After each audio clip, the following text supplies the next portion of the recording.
Todo escriba instruído acerca do reino dos céus é semelhante a um pai de família que tira do seu tesouro coisas novas e velhas. Uma nova jornada pelo conhecimento das Escrituras está prestes a começar. Com a apresentação de Felipe Victório e comentário pastor, professor e doutor Ilmar Sattler, está entrando no ar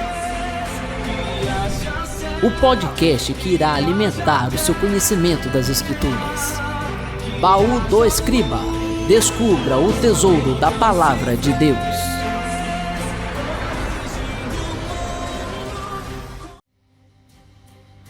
Shalom, shalom, meus amados. Que Deus possa estar abençoando a cada um nesta manhã, nesse sábado abençoado por Deus. Amém? O nosso pastor Ilmar já está ao vivo com a gente e estamos começando agora mais um episódio do Baú do Escriba Podcast.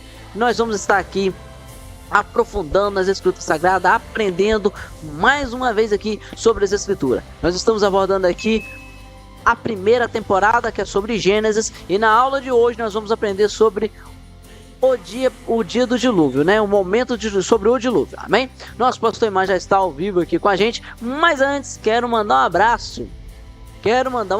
Para aquelas pessoas, aqueles irmãos que comentaram no nosso canal no YouTube, que estão nos acompanhando aí, amém? Então vamos lá. O nosso irmão que tem nos acompanhado aí, que comentou, a nossa irmã Fátima Matos, que está aqui comentando, está nos assistindo, está ligadinho com a gente aqui, amém? Está ao vivo com a gente. Nosso irmão João Hélio, que está sempre nos acompanhando, sempre assistindo aí os nossos vídeos, todo sábado, ele não perde um dia. E ele comenta, ele curte e ele compartilha o link da nossa aula para todo mundo. Deus possa estar abençoando esse garoto, amém? Quero mandar também um abraço para o nosso irmão Alvanir Victório, que está também nos acompanhando, comentou aqui no nosso canal. A nossa irmã Giovana Silva, que também comentou. Que Deus possa estar abençoando ricamente, aquele abraço forte, amém? Quero também estar mandando um abraço para o nosso irmão, nosso pastor José Nildo Souza, que também está nos acompanhando, está ao vivo aí com a gente aí. Que Deus possa estar abençoando ricamente. A nossa irmã Romilda Victória, que também está aí nos assistindo, está ligadinha com a gente ao vivo aí. Que Deus possa estar abençoando ricamente também. A nossa irmã Eunice Victória também, que está aí assistindo também, aí, ligadinha aí com a gente aí. Nosso diácono Anderson, que está aí assistindo a gente, está aí ao vivo aí com a gente aí. Que Deus possa estar abençoando, né? Está no serviço agora lá no Lava Jato, mas Deus está abençoando lá, o rádio está ligado lá, nos acompanhando. Nosso presbítero Nilson também está nos acompanhando aí, de Baixo Guandu, está ao vivo aí com a gente aí, nos assistindo aí, amém? Que Deus possa estar abençoando. Quero mandar aquele abraço apertado também para o nosso pastor Alvani e a nossa missionária Simone, está aí ao vivo, ligadinho com a gente. O nosso pastor Joaquim de Baixo Guandu, que também está nos assistindo ao vivo com a gente. Nosso pastor Enilson, que Deus possa estar abençoando, amém? A minha esposa Evandra está aí ligadinha com a gente ao vivo, amém? Que Deus possa estar abençoando. Nosso pastor Imar já está aqui com a gente, mas antes, vamos fazer uma pequena oração antes da gente entrar no nosso estudo.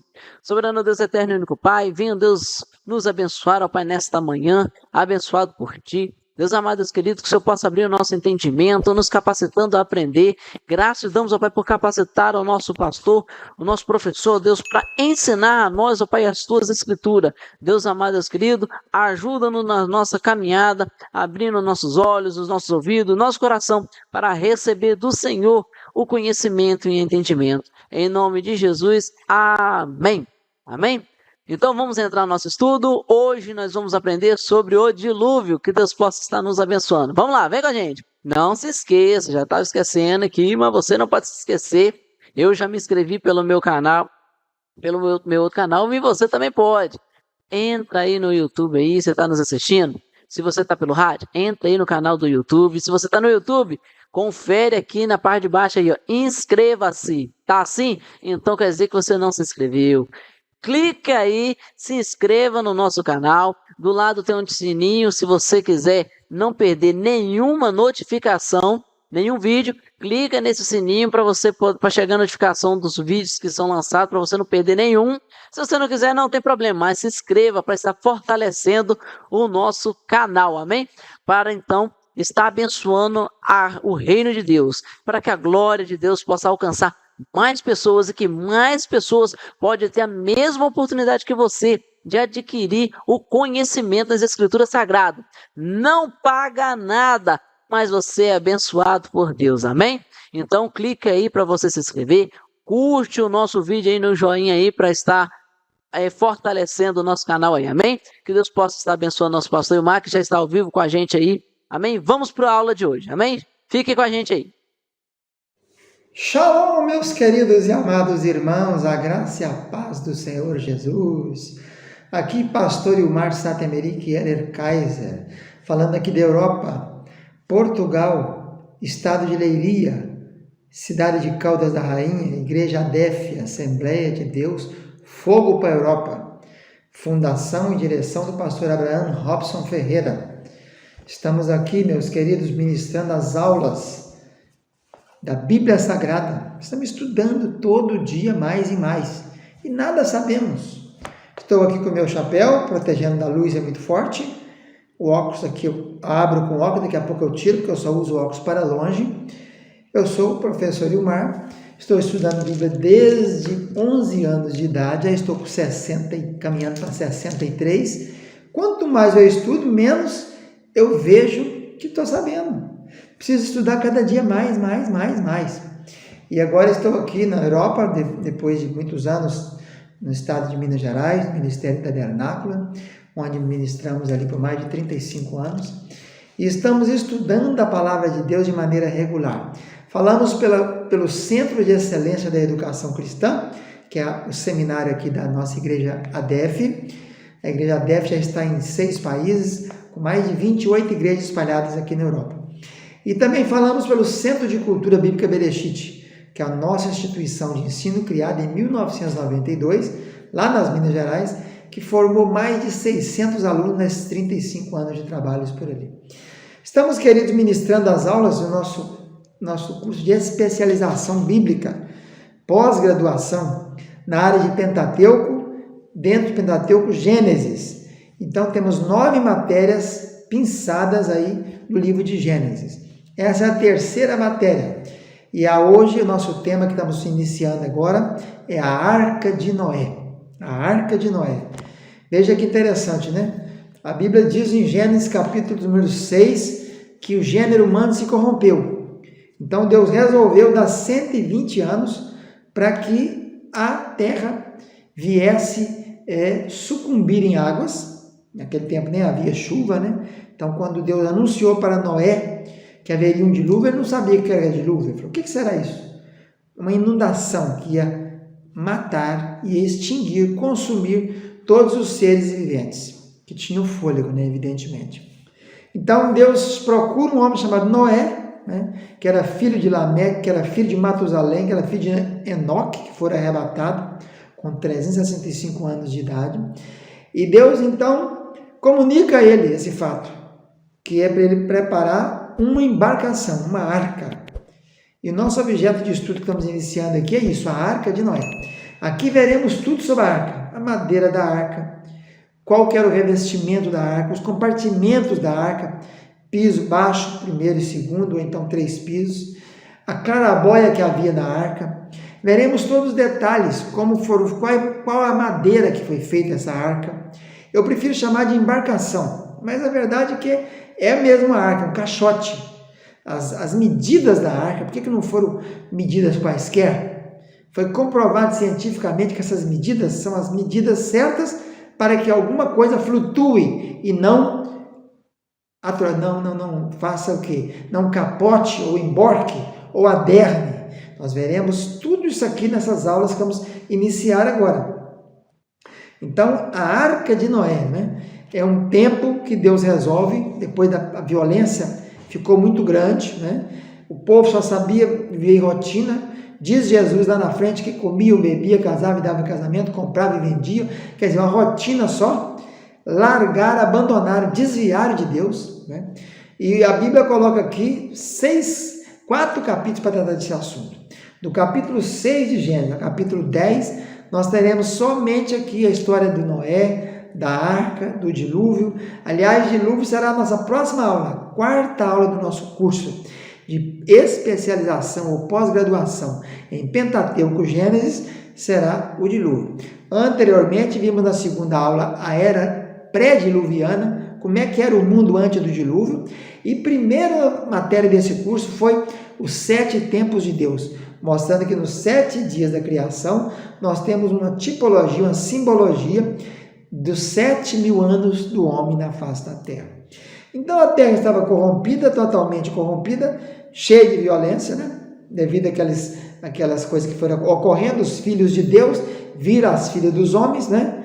E agradaram-se delas e acabaram se misturando. A linhagem de Sete misturou-se com a linhagem de Caim. E nós teremos então esse desprezo por Deus. E é salutar relembrar que diz a Bíblia que Noé, ele era íntegro entre os seus contemporâneos. 2 vezes foi mencionado isso aqui sobre Noé, em Gênesis 6:9 e em 7:1. 7:1 diz: tu tens sido justo diante de mim no meio dessa geração. Então a gente tem que entender aqui que no meio daqueles bilhões de pessoas que já haviam, nós vimos em aulas passadas que no ano 1656, depois de Adão, pegando aí um casal, multiplicando cada 5 anos um filho, nós teríamos aí mais de 15, 20 bilhões de pessoas na face da Terra. Hoje, nesse ano de 2022, nesse mês de novembro, a Terra atingiu agora 8 bilhões de pessoas, gastou 12 anos para sair de 7 bilhões e para 12 e para 8 bilhões. Mas em 1656 anos, fazendo uma conta bem larga, né, bem ampla, só produzindo filho de 5 em 5 anos, nós teríamos mais ou menos 18 bilhões. Se a gente fizer aí, lembrar que a expectativa de vida era muito alta, né? Você vivia muitos anos, 600, 700, 800, 900 nos primeiros dias antes do dilúvio, ninguém viveu menos do que 777 anos, né? Foi Lameque, e o máximo 969. Então nós temos muito bilhões de pessoas, não havia doenças, que nós não tínhamos nenhuma intempérie, nenhuma mudança de clima, não havia tanta dificuldade de estações, não havia estações. Então nós tínhamos bilhões e bilhões de pessoas. E naquela geração de Noé, contando com os pais, contando com os primos, cunhados, tios, sobrinhos, primos, sogro, ele era o único que era íntegro e reto diante de Deus. Diz o texto aqui 2 vezes. Então essa é a temática da nossa matéria, a Arca de Noé. Vamos aqui, nesses minutos, cada aula, colocar item por item, bem detalhado, bem fundamentado, de acordo com o original bíblico, o hebraico, de acordo com os textos da Bíblia também, no Novo Testamento, que a Bíblia também fala do Novo Testamento sobre isso. Aí nós faremos uma análise bem lenta, bem detalhada, de como foram aqueles dias, qual era a situação vigente, qual era o modus operandi, quanto tempo Noé, se realmente Noé precisaria de 120 anos para se construir aquela arca, aquela embarcação que flutuaria, né? Mais de 500 quilômetros do lugar que ela saiu até onde ela parou, né?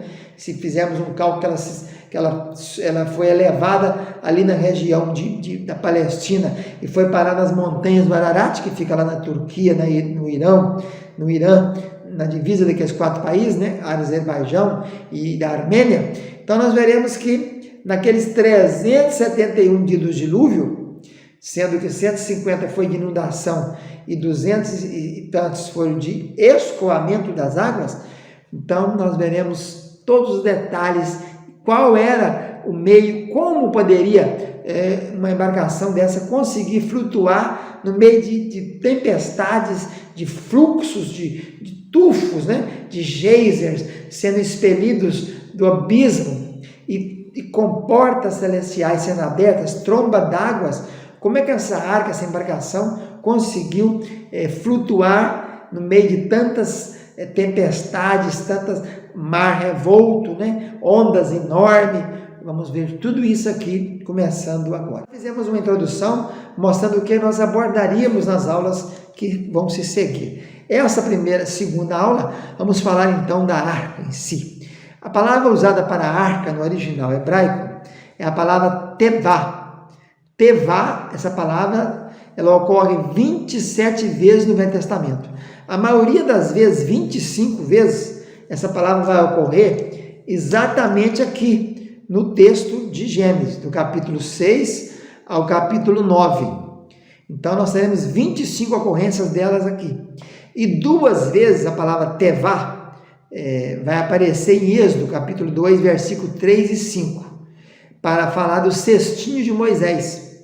Então, aquele cesto de Moisés que também foi calafetado com betume e com piche, né? Nós vamos ter uma aula só sobre betume depois, para mostrar que isso não é betume coisa nenhuma. Então, nós temos 27 ocorrências da palavra tevá no Velho Testamento. Mas também a palavra aparece no Novo Testamento. E lá no Novo Testamento, no grego, foi usado kibotos.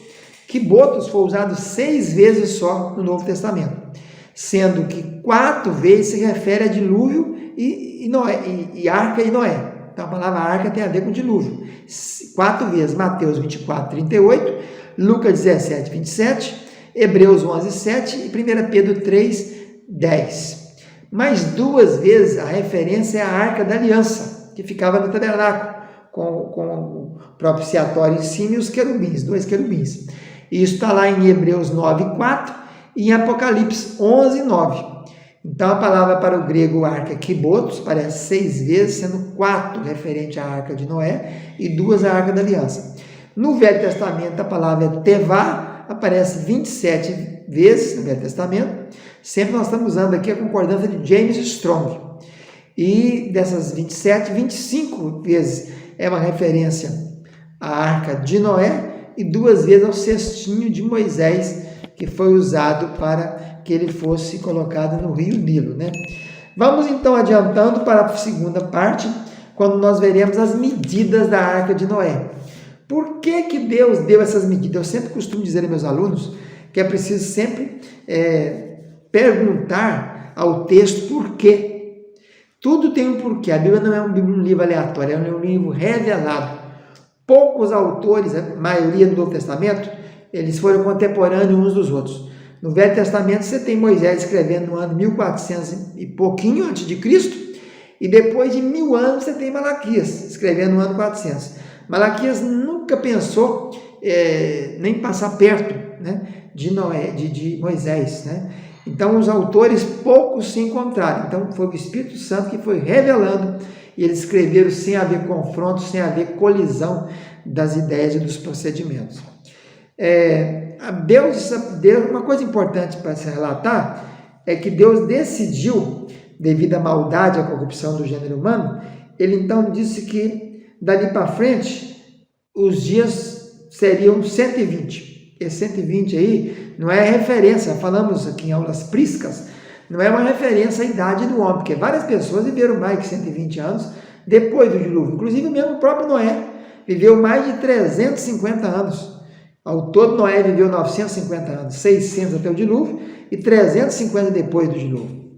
E então, o próprio Sem também viveu mais 500 anos depois do dilúvio, né? Que aí viveu 600 anos.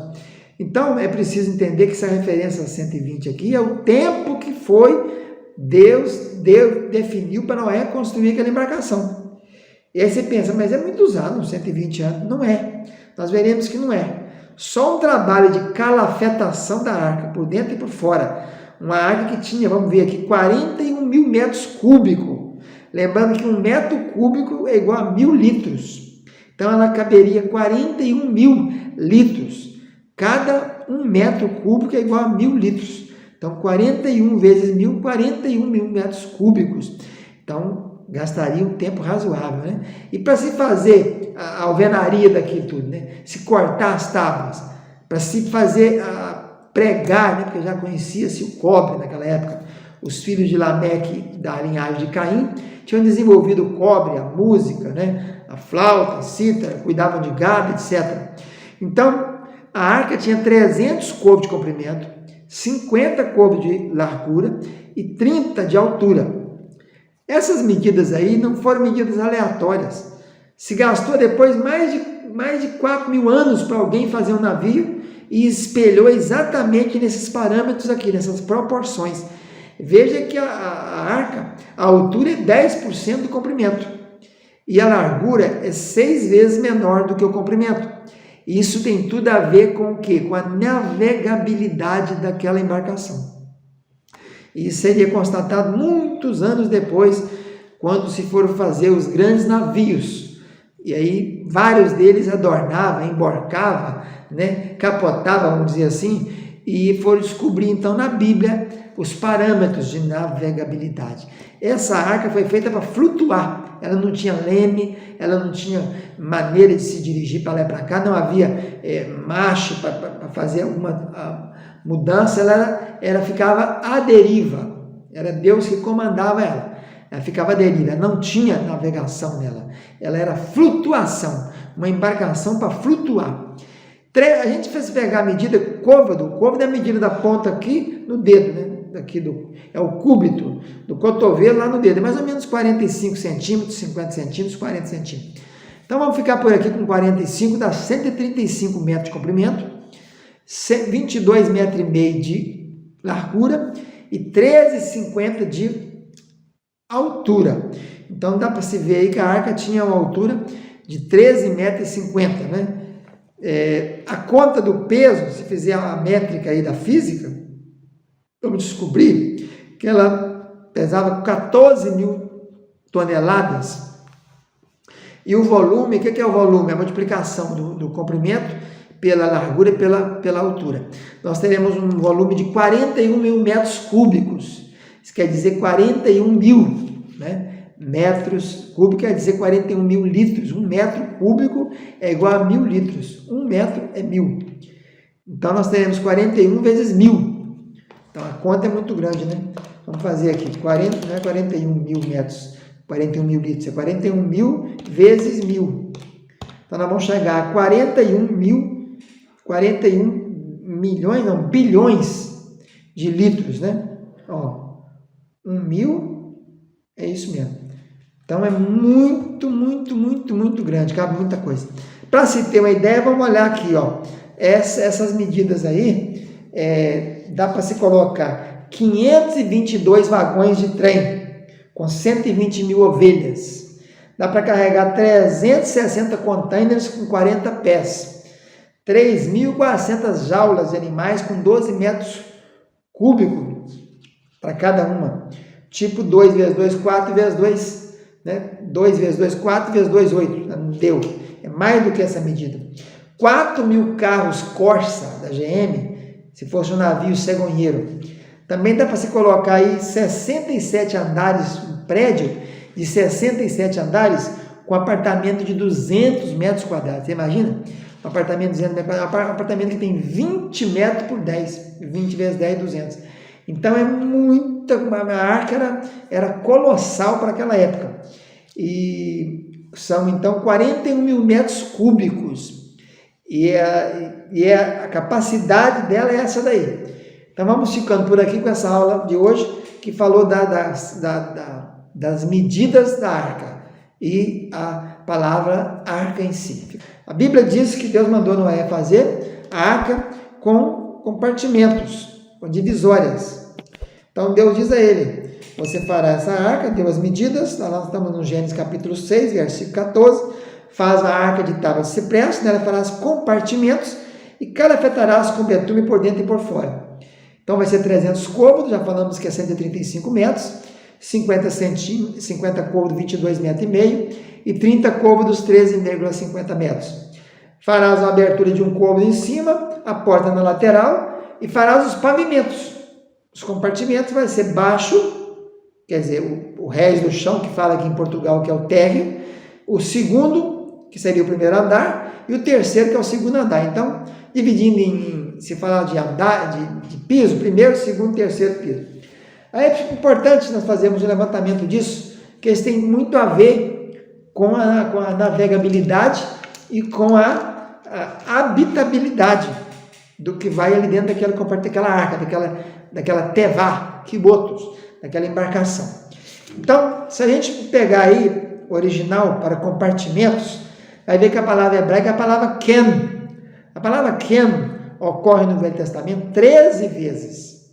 E dessas 13 vezes, 12 vezes a palavra foi traduzida como ninho. Ninho. Então dá para entender um pouquinho do que Moisés aqui está colocando por revelação divina, né? Porque essas coisas foram comunicadas a Moisés por ponto eletrônico, foi revelado a ele, né? Mesmo que ele soubesse as línguas do Egito, ciências do Egito, era entendido em tudo, ficou 40 anos ali, mas Deus revelou e ele escreveu. Então, era na verdade um ninho, um local aconchegante, um local bom para se viver e habitável, não é? Não era um local inóspito, não era um local que não era propício para a vida, né? Então, esses compartimentos, esses ninhos, né? Uma parte, a metade dele ficaria dentro d'água, porque o navio dessa condição, desculpe, uma embarcação dessas medidas, ele quando cheio, e mesmo antes de encher, mas principalmente cheio, ele vai ficar com a sua parte submersa, metade dele ficará na submersão, porque diz o texto que a água do dilúvio ultrapassou 15 côvados acima da maior montanha. Essa é a pista para nós entendermos que a arca ficaria 15 côvados submersa. Se eu dividir esses 15 côvados em 3 compartimentos, pegando do chão, né, do piso da arca, nós temos o primeiro, que vai ter aí mais ou menos 10 côvados, o segundo vai até 20 e o terceiro vai até 30. São 30 côvados. Então, como a arca tem 30 côvados de altura e 15 metros ficou dentro d'água, nós ficamos cientes que o primeiro andar estava todo submerso. Ele ficou todo dentro d'água. E metade do segundo andar. Então dá para entender onde Deus foi colocando, Deus orientou Noé a colocar os animais. Que a Bíblia diz que Noé não saiu chamando animal. Deus mandou os animais até Noé. Mas todavia, coube a Noé fazer o quê? Coube a Noé distribuir os animais. E ele começou colocando os animais no primeiro piso, evidentemente, né? Porque precisaria, depois nós vamos ver por que esses animais ficaram no primeiro piso. Então, no primeiro piso ficaram todos os animais. Veremos também quantas espécies havia naquela época, o que era espécie, para entender se cabia ou não na arca esse tanto de animais, né? Que a gente conhece hoje. Então, o primeiro andar ficou todo debaixo d'água e metade do segundo. No segundo, com certeza, Noé colocou o quê? Os alimentos da sua família para passar ali. Noé não sabia, Deus não falou com ele, você vai ficar na arca 371 dias, não falou. Mas Deus revelou a ele a quantidade de alimentos que ele deveria levar, que se alimentou durante 371 dias até sair dali. E com certeza ainda se alimentou muito mais, porque os alimentos não era só para ele durante o tempo que ficaria na arca. Ele depois ainda gastaria tempo para plantar e colher. Nem tudo que se planta no mês colhe no seguinte, né? Noé, a arca pousou e repousou, ele saiu da arca no segundo mês, que o segundo mês é mês o quê? De colheita. Primeiro mês começa a colheita de quê? Colheita da cevada, né?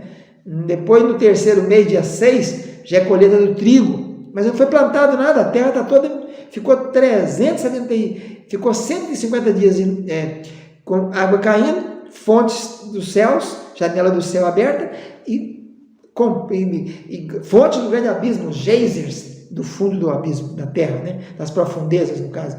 Então, ele teria que alimentar-se daquele alimento que ele levaria em estoque, não só para ele, para os animais, mas também para depois. Porque como é que ia viver esses animais logo depois de sair da arca? Como é que Noé viveria? Ainda gastaria no mínimo ali uns 3, 4, 5 meses para começar a ter produção de gêneros alimentares, né? Gêneros alimentícios.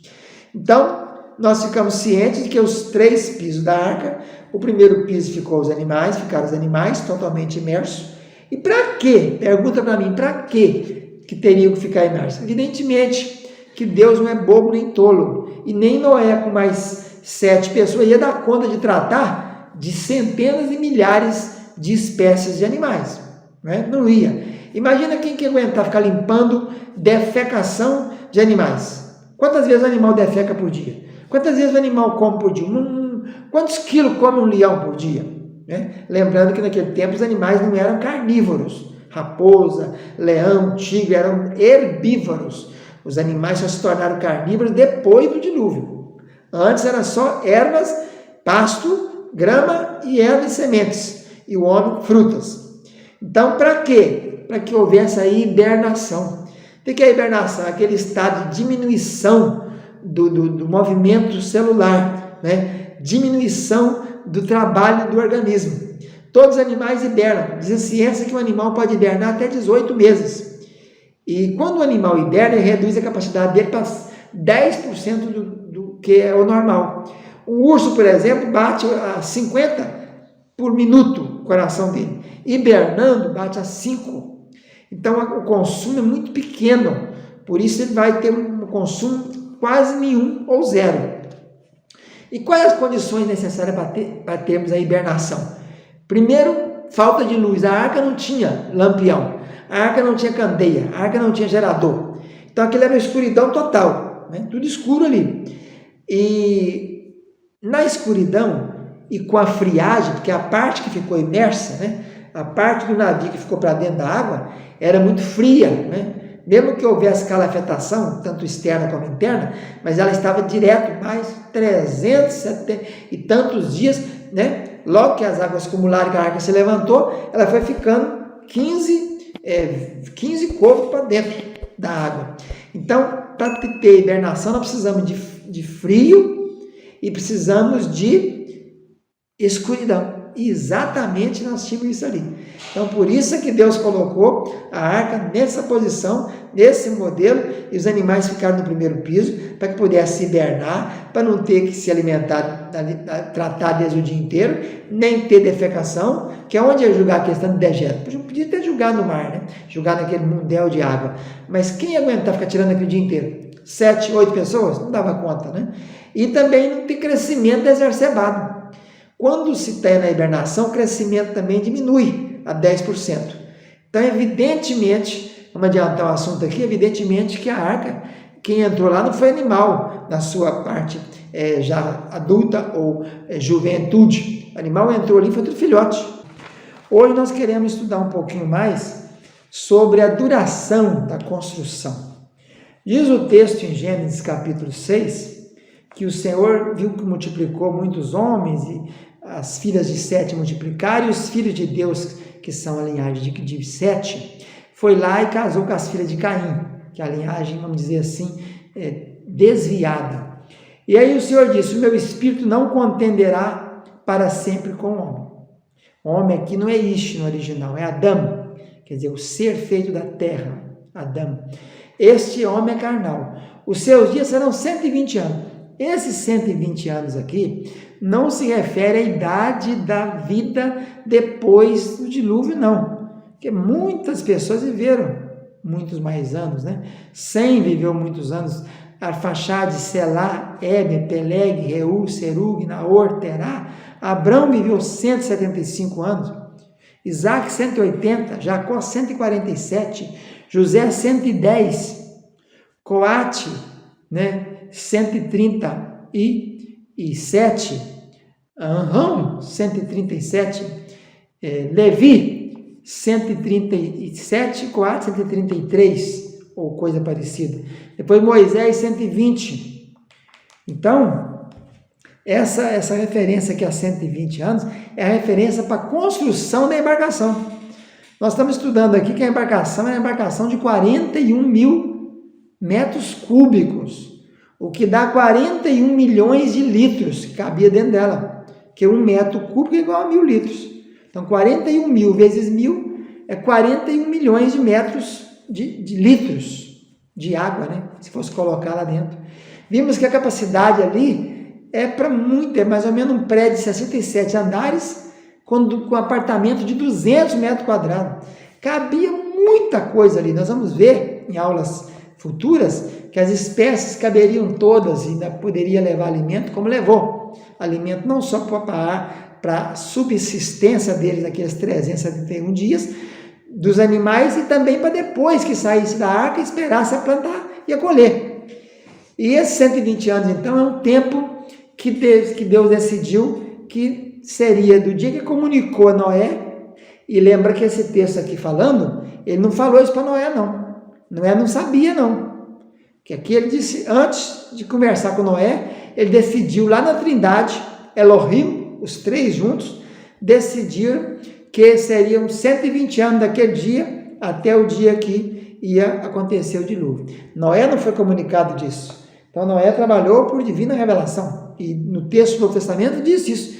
Sendo Noé divinamente avisado por Deus que as águas do dilúvio iam acabar destruindo toda a humanidade, preparou, planejou, aparelhou uma arca, uma embarcação.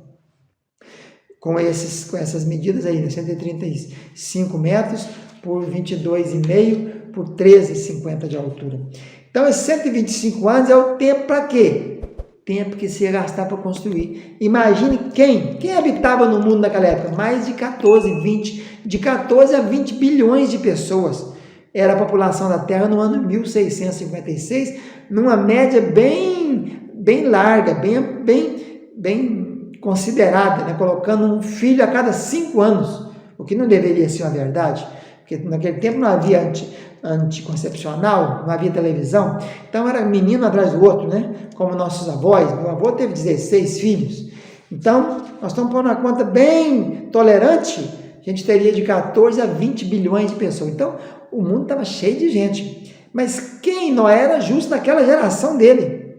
Então todo mundo corrompeu-se, todo mundo desviou, gente estava andando para longe já, tinha gente lá em Ur dos Caldeus, né? Você vê que vamos encontrar Tera, pai de Abrão, lá em Ur dos Caldeus, mais anos para frente, né? O dilúvio foi no ano mais ou menos 2300, 2400 antes de Cristo. E Abraão, a história de Abraão já é no ano 2000 antes de Cristo. Então nós vamos ver aí que esses 120 anos foi o tempo que gastou para se construir uma embarcação desse quilate, dessa capacidade. Uma embarcação que tinha uma carga um peso de 14 mil toneladas, com 3 compartimentos, com 3 ninhos, né? 30 metros de altura. Se fizer as contas, Noé, a família dele, ele tinha primos, né? Ele tinha tios, porque o Lameque teve outros filhos, ele tinha avós, que Matusalém era avô dele, mas tinha outros irmãos de Matusalém vivos. O Enoque tinha sido arrebatado, mas ficou Matusalém, ficou Lameque, e muitos outros que foram morrendo nesse ínterim, até chegar nos 120 anos, não tinha mais ninguém. Matusalém é um dos últimos que morreram. Penso eu, vou perguntar a Matusalém assim que chegar no céu, quando foi que ele morreu? Eu penso que foi 8 dias antes de começar a chover. Porque o dilúvio ocorreu 7 dias, a chuva começou a cair, a Noé entrou na arca 7 dias antes de começar a chuva. Ficou 7 dias parado lá, esperando começar a janela do céu se abrir, fazer trombas d'água e as fontes do grande profundeza, né, do grande abismo, das profundezas, expelir gases, água salgada, enquanto vinha água doce do céu, água salgada, né, quente, do céu era fria, de baixo quente, misturando aquilo tudo para que desse condições para que os peixes, né, para criar bolsões, para que os peixes de água doce não se confundissem com a água salgada e vice-versa, e todos escapassem. Porque peixe não foi colocado na arca, a arca não tinha aquário, né? A arca tinha aves, a arca tinha répteis, a arca tinha animais, a arca tinha humanos, mas peixes não tínhamos. Vamos ver uma aula sobre isso. Então, esse pessoal de Noé, sogro, cunhado, sobrinha, tio, neto, primo, neto não havia ainda, né? Filhos, e todos eles trabalharam na construção. Que fizeram a seguinte conta, para construir uma embarcação desse volume, com 41 mil metros cúbicos, 4 pessoas gastariam 480 anos. Isso é matemática, regra de 3. Se você colocar 16 pessoas trabalhando ininterruptamente, né, parando só para descansar à noite, ou algum dia no Shabat, no sábado, eles gastariam 120 anos. Então, no mínimo, 16 pessoas trabalharam ali ininterruptamente para que a arca viesse ficar pronta 7 dias antes, para que eles pudessem entrar e o dilúvio acontecer 7 dias depois. Então, nós vamos verificar que a arca, ela teve um serviço muito grande para se fazer. Imagina, meus irmãos, cortar tábuas, né, de madeiras de gofer, Imagina, depois tábua por tábua, 3 pisos, pregar aquelas tábuas com os cobres, né, que foi feito pregos de cobres, que diz o texto que Tubal-Caim mexia com bronze, mas não é bronze, bronze é liga, bronze precisa de estanho, é cobre, então tinha que fazer aqueles pregos de cobre. Depois, além daqueles pregos todos, teríamos também que fazer o que? A calafetação. Quantos dias, quantos anos se gastou para dar uma demão, 2, 3? Diz a história do dilúvio babilônico, que tem uma lenda sobre o dilúvio babilônico, que Utnapishtim, que seria o Moisés bíblico, né? Chama Epopeia de Gilgamés, essa história. Eles deram 3 demãos, 3 passadas de calafetação na área externa e 6 na área interna. Isso aqui está na lenda, aqui no texto bíblico não menciona quantas demãos foi dada, quantas vezes se passou. Mas com certeza gastaram-se anos para se montar o esqueleto, né, a alvenaria, anos para depois fazer cobrir. Tudo era feito de quê? Não havia telha, né? Havia tábuas assim e tábuas assim. E calafetar aquilo tudo, né? Passar ali a rena, que não é betume, vamos ver também em aulas posteriores. Então essa é a aula de hoje. O tempo foi 120 anos e 7 dias antes do dilúvio estava pronta a arca e eles entraram e depois de 7 dias começaram as águas a descer e a subir. A madeira da arca, isso aqui que é uma coisa interessante, né? Diz o texto bíblico que o Senhor mandou fazer a arca de 135 metros por 22,5 por 13 de altura, né? 13,5 de altura, 30 côvados, 3 andares de 10 côvados cada um, e falou de madeira de gofer a farás. Madeira de gofer. E aí a gente pergunta, o que será essa madeira de gofer? Algumas versões traduziram, outras versões mantiveram a palavra gofer, porque essa palavra é uma palavra chamada no latim de rapax legomena. O que é uma rapax legomena? É uma palavra que é só dita uma vez no texto bíblico. Essa é uma delas. Existem mais de 450 rapax legomenas absolutas no Velho Testamento e quase 2.000 relativas, que tem uma diferençazinha de vocalização. Vamos ver as versões, então, para esse texto de Gênesis 6,14. Olha, a King James 1611, a Almeida atualizada de 1987, a Almeida Revista e Corrigida de 95, a Corrigida Fiel de 94, a Almeida Século XXI de 2009, a tradução brasileira do ano de 1910, que foi reimpressa em 2010. Essas são as versões, 6 versões, que trazem a palavra madeira de gofer, não traduziram o nome gofer. Mas várias outras, 5 exatamente, das brasileiras, traduziram como cipreste, erroneamente. Porque cipreste não é essa madeira aqui, nós vamos ver que cipreste é outra palavra no hebraico. A versão Almeida Revista Atualizada colocou cipreste de 93. A NVI de 93 também colocou cipreste. A Bíblia Viva de 2007 colocou cipreste. A Nova Versão Transformadora colocou cipreste de 2016. E a Nova Almeida Atualizada de 2017 também colocou cipreste. 2 versões colocaram uma outra coisa. King James Atualizada colocou madeira resinosa. E já a NTLH, nova tradução na linguagem de hoje, de 1988, colocou madeira boa. Afinal de contas, o que é madeira de gofer? Olha, madeira de gofer, a gente chega à conclusão, examinando os textos do original, que essa madeira de gofer é uma madeira especial, não é cedro, não é pinheiro, não é cipreste. É uma madeira que tinha várias características que precisavam para uma embarcação daquela, que depois essa madeira receberia uma resina, um impermeabilizante, seria calafetada, né? Que não é com betume, vamos ver isso na próxima aula. Então, diz o texto aqui, em Gênesis 6,14, que é a madeira de gofer. A palavra gofer é muito próxima da palavra kofer. Gofer com gimel é uma madeira, kofer já é uma planta, a planta rena Kofer, que é depois nós vamos ver isso aí. Então, nós não podemos confundir madeira de gofer com cipreste. Por quê? Porque cipreste tem na Bíblia. E a palavra aparece exatamente em Cantares, capítulo 1, versículo 17. Diz assim, berote. No original hebraico é berote. Berote não é gofer. Não é. Não tem nada aqui parecido, a não ser o resh, que é igual em cima e embaixo. E também essa palavra de Cantares, capítulo 1, versículo 17, berote, é também uma palavra que só ocorre uma vez no texto bíblico. Então, assim, não tem como você discernir muito bem, porque tem várias árvores, a figueira, a oliveira, né? A cidreira, a tamareira, a palmeira, o zambujeiro, são árvores que temos várias citações dela e podemos elucidar qual seria as características dessas árvores. Mas essa madeira de gofer é uma madeira especial, ela não aparece em lugar nenhum mais. E a palavra cipreste, que foi usada em Cantares 1,17, é outra palavra, né? Isaías 44,14 foi traduzido também como cipreste, a palavra tirzá. Tirzá aparece também só uma vez aqui.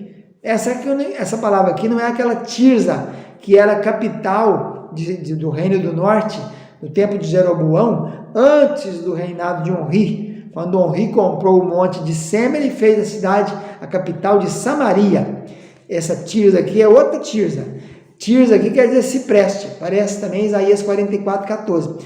Então, a palavra ciprestes é do mesmo radical do hebraico kafar. A madeira usada seria os troncos da rena, até 4 metros de diâmetro, suficiente para fazer as tábuas. Essa madeira de rena aí, que é a palavra kafer, essa palavra aí, não, eu estou misturando as coisas aqui, isso aí é outra coisa. Vamos voltar para o gofer. Gofer não é kofer, kofer é querena, né? Mas nós vamos ver depois que a conclusão final, quando nós estudarmos aí o betume que não existiu, que na verdade é tudo uma coisa só, foi uma variante. Quando se foi traduzir o texto massorético hebraico para a Septuaginta no ano 280, mais ou menos antes de Cristo, eles confundiram o guime com o kaf. Uma vertente mal feita originou a diferença. Na verdade, seria madeira de kofer e a resina que ia impermeabilizar a arca, calafetar, também é de kofer. Essa que é a verdade verdadeira, verídica. Mas por hora vamos entender que essa madeira aqui não é cipreste, é madeira de gofer e vamos deixar como gofer. Na aula seguinte agora vamos ver o que é que o betume não é, que na palavra não é betume, aí vamos entender um pouquinho mais sobre qual era o tipo da madeira que foi usada na construção da arca. Veremos que na verdade é a mesma madeira que foi usada para calafetar, as tábuas daquela madeira foi usada para fazer a arca e da madeira foi tirada a resina para fazer a calafetação. Graças a Deus, meus amados, chegamos ao final de mais uma aula. Semana que vem nós retornamos de novo mas o pastor Ilmar te espera aqui. Vamos te esperar também aqui na próxima aula, amém? Não se esqueça, se inscreve, curte, comenta, compartilha o link da aula aí para que mais pessoas possam ter a oportunidade que você tem de estudar as Escrituras Sagradas junto conosco, amém? Então, até semana que vem. Tchau!